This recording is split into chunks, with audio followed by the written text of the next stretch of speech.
రఘురామకృష్ణరాజు 1962 మే 14న విజయవాడలో సత్యనారాయణరాజు, అన్నపూర్ణ దంపతులకు జన్మించారు. తండ్రి గారు సత్యనారాయణరాజు వ్యాపారవేత్త. ఆయన తల్లి అన్నపూర్ణ అప్పట్లోనే ఎంఎస్సీ పూర్తి చేశారు. ఆమె విజయవాడకు చెందిన వాళ్ళ ఫార్మా కంపెనీలో ప్రొడక్షన్ బాధ్యతలు చేపట్టారు. కృష్ణరాజు గారికి ఇద్దరు తమ్ముళ్ళు, సుబ్బరాజు, మధుసూదన్ వర్మ. రఘురామకృష్ణరాజు తండ్రి స్వగ్రామం భీమవరం అయినప్పటికీ కృష్ణరాజు గారు పుట్టింది, పెరిగింది విజయవాడలో. వాళ్ళ అమ్మమ్మ గారి ఇంట్లోనే కృష్ణరాజు చెన్నైలోని సైంటిఫిక్ స్కూల్లో 3వ తరగతి వరకు చదివారు. తర్వాత విజయవాడలో మున్నా కాన్వెంట్లో మాంటిసోరీ స్కూల్లో విద్యను అభ్యసించారు. తర్వాత విజయవాడ లయోలా కాలేజీలో ఇంటర్మీడియట్ ఎంపీసీలో చేరారు. తర్వాత ఆంధ్ర యూనివర్సిటీ నుంచి బీఫార్మసీ, అదే యూనివర్సిటీ నుంచి ఎంఫార్మసీ పూర్తి చేశారు. ఆయన ఎంఫార్మసీలో గోల్డ్ మెడలిస్ట్. కేవలం చదువుల్లోనే కాదు, క్రీడల్లోనూ బాగా చురుగ్గా ఉండేవారు. తనకు ఎంతో ఇష్టమైన బ్యాడ్మింటన్ క్రీడకు సంబంధించి ఓ సంఘానికి వైస్ ప్రెసిడెంట్గా పనిచేశారు. ఆయన తల్లి తరపున తాతగారు కుటుంబానికి మాజీ ప్రధాని జవహర్లాల్ నెహ్రూ కుటుంబంతో అత్యంత సన్నిహిత సంబంధాలుండేవి. 1980లో తన దగ్గరి బంధువైన రమాదేవి గారిని వివాహం చేసుకున్న రామరాజు వారికి ఇద్దరు సంతానం. కుమారుడు భరత్, కుమార్తె ఇందిరా ప్రియదర్శిని. ఇద్దరు పిల్లలు విదేశాల్లో ఎంబీఏ చేశారు.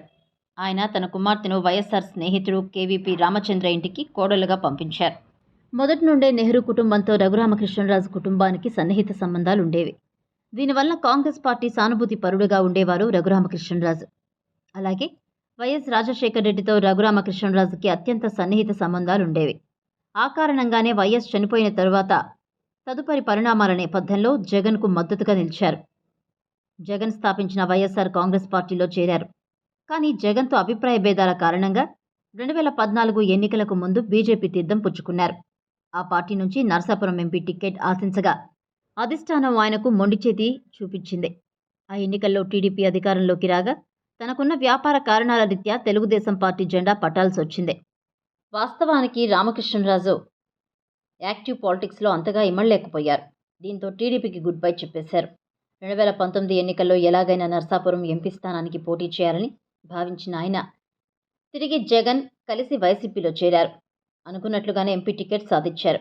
ఈ క్రమంలోనే తమ సమీప ప్రత్యర్థిపైన టీడీపీ అభ్యర్థి బీబీ శివరామరాజుపై 30,000కు పైగా మెజార్టీతో ఓట్ల విజయం సాధించారు.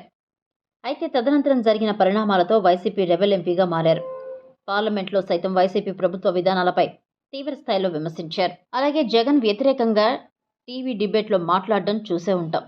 ప్రధానంగా తెలుగు మీడియా ప్రభుత్వ పాఠశాలలను ఆంగ్ల మాధ్యమంగా మార్చడానికి ఆంధ్రప్రదేశ్ ప్రభుత్వం చేస్తున్న ప్రయత్నానికి వ్యతిరేకంగా రాజు నవంబర్ 2019లో మాట్లాడినప్పుడు వారి మధ్య విభేదాలు బహిర్గతమయ్యాయి. తన పార్టీకి వ్యతిరేకంగా మాట్లాడినప్పటి నుంచి అనేక ప్రభుత్వ పథకాల్లో కుంభకోణాలు చేశారని ఆరోపించారు. జూలై 2020లో రాజు పార్టీ వ్యతిరేక కార్యకలాపాలే కారణమని పేర్కొంటూ రాజును ఎంపీగా అనర్హులుగా ప్రకటించాలని వైఎస్ఆర్సీపీ లోక్సభ స్పీకర్కి విజ్ఞప్తి చేసింది. అక్టోబర్ 2020లో భారత రాజ్యాంగాన్ని ఉల్లంఘిస్తూ జగన్మోహన్ రెడ్డి ఆంధ్రప్రదేశ్లో మత ప్రచారాన్ని ప్రోత్సహిస్తున్నారని ఆరోపిస్తూ ప్రధాని నరేంద్ర మోదీకి లేఖ రాశారు.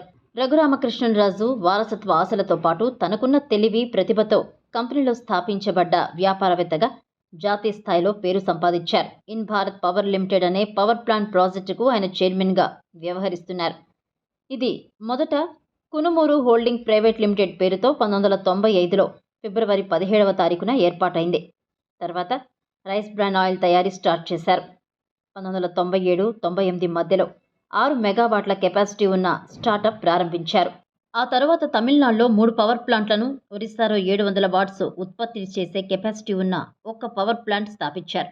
ఇక 1999లోనే ఇన్ ప్రాజెక్ట్ ఫాస్ట్ 206 కోట్లు, 2000లో కృష్ణా జిల్లాలో ఫారిన్ కొలాబరేషన్స్తో గ్యాస్ ప్లాంట్ స్టార్ట్ చేశారు. అప్పటి దాని విలువ 80 కోట్లు. లిమిటెడ్ కంపెనీకి 2006 వరకు చెప్పుకోదగ్గ భారీ ప్రాజెక్ట్ ఏమీ లేవు. కంపెనీ అధికృతం పెట్టుబడి 2005లో 2 లక్షల రూపాయలు కాక 2006లో ఒకేసారి పెట్టుబడి 20 కోట్లకు చేరింది. ఆ తర్వాత కంపెనీలోకి పెట్టుబడులు మొదలయ్యాయి. మారిషస్ దేశంలోని స్ట్రాటజీస్ ఎనర్జీస్ ఇన్వెస్ట్మెంట్స్ లిమిటెడ్ నుంచి భారీ స్థాయిలో అప్పట్లో రఘురామకృష్ణరాజుకు పెట్టుబడి వచ్చాయి. దాంతో ఆయన వ్యాపార సామ్రాజ్యం విదేశాలకు కూడా పాకింది.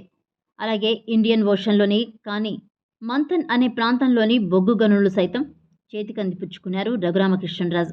ఈ బొగ్గు గనుల ద్వారా 1500 మెగావాట్ల విద్యుత్ ఉత్పత్తి లక్ష్యంగా 7,800 కోట్లతో పవర్ ప్లాంట్ను ప్రారంభించాలని భావించారు. అప్పటి మార్కెట్ పరిస్థితులు అంచనా వేసుకున్న రఘురామకృష్ణరాజు తన నిర్ణయాన్ని వెనక్కి తీసుకున్నారట. అలాగే బ్యాంకు నుండి 1000 కోట్ల అప్పు తీసుకుని ఎగవేశారనే ఆరోపణలపై సిబిఐ ఆయన ఇంటిపై దాడి నిర్వహించింది. Ind Bharat Power Gencom Limited డైరెక్టర్లుగా ఉన్న రాజు, అతని కుటుంబ సభ్యులపై మార్చి 2021లో Central Bureau of Investigations CBI కేసు నమోదు చేసింది. అలాగే రుణం తీసుకున్న కంపెనీ, దాని డైరెక్టర్లు మరియు పబ్లిక్ సర్వెంట్లు కుట్ర పన్ని మోసానికి పాల్పడ్డారని, బ్యాంకు నిధులను 237.84 కోట్లు స్వాహా చేశారని స్టేట్ బ్యాంక్ ఆఫ్ ఇండియా ఫిర్యాదు చేయడంతో కేసు నమోదైంది.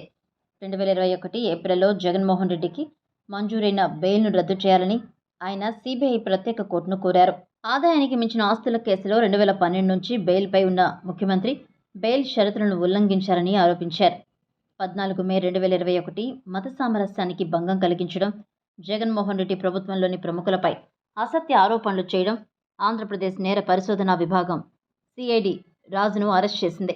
ఆ తర్వాత మే 21న భారత సుప్రీంకోర్టు అతనికి ₹1,00,000 పూచీకత్తుతో బెయిల్ మంజూరు చేసింది. రఘురామకృష్ణరాజుకు కోడిపందాలంటే మహాపిచ్చి. కోడిపందాల కోసం హైకోర్టులో పిటిషన్ వేశారు. అనాదిగా వస్తున్న ఆచారాన్ని ఎలా అడ్డుకుంటారని వాదించారు. అంతేకాకుండా ఆయనకు గోల్ఫ్ ఆడడం అంటే చాలా ఇష్టం. ప్రతిరోజు గోల్ఫ్ ఆడతాడు. ఆయనకు సినిమాలు చాలా ఇష్టం. తెలుగు సినిమా పరిశ్రమలో ఎంతోమంది సినీ ప్రముఖులతో ఈయన సన్నిహితంగా ఉంటారు. రఘురామకృష్ణరాజు 2024లో జరిగిన ఆంధ్రప్రదేశ్ శాసనసభ ఎన్నికల్లో ఉండి నియోజకవర్గం నుంచి టీడీపీ అభ్యర్థిగా పోటీ చేసి తన సమీప వైఎస్ఆర్సీపీ అభ్యర్థి పీవీఎల్ నరసింహారాజుపై 56,421 ఓట్ల మెజార్టీతో గెలిచి తొలిసారి ఎమ్మెల్యేగా అసెంబ్లీకి ఎన్నికయ్యాడు. ఆయన నవంబర్ 14న ఆంధ్రప్రదేశ్ శాసనసభ డిప్యూటీ స్పీకర్గా ఏకగ్రీవంగా ఎన్నికయ్యాడు.